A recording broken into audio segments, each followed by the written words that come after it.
हरियाली तीज व्रत कथा। यह व्रत सुहागनें अपने पति की लंबी आयु के लिए और अखंड सौभाग्य के लिए करती है।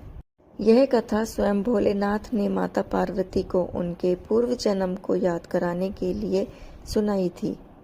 कथा सुनाते हुए महादेव कहते हैं कि पार्वती, तुम मुझे पति रूप में पाना चाहती थी, इसके लिए तुमने बहुत कठोर तप किया, सर्दी, गर्मी, बरसात आदि सभी कष्टों को सहा।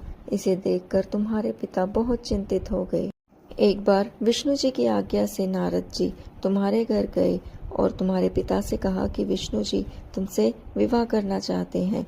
यह सुनकर तुम्हारे पिता अति प्रसन्न हो गए। तब तुम्हें इस बात का पता चला, तुम बहुत दुखी हो गई। यह बात तुमने अपनी एक सखी को बताया, उसने तुम्हारी मदद की और तुम्हें एक जंगल में गुफा में छिपो दिया। वहां तुमने वर्षों तक महादेव की तपस्या की, न भूख की चिंता की, न किसी ऋतु की चिंता की। जिससे प्रसन्न होकर मैंने तुम्हारी इच्छा पूर्ण करने को सोचा। इसी बीच तुम्हारे पिता ने तुम्हें ढूंढ लिया और तुमने उन्हें बताया कि महादेव ने तुम्हारी इच्छा पूर्ण कर दी है और वह तुमसे विवाह करेंगे। यह सुनकर तुम्हारे पिता अति प्रसन्न हुए और उन्होंने पूरे विधि विधान से हमारा विवाह कराया।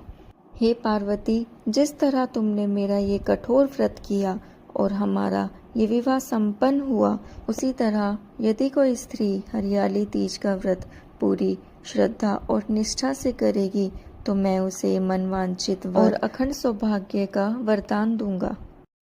इस प्रकार हरियाली तीज की कथा संपन्न होती है। हर हर महादेव। जय माता पार्वती।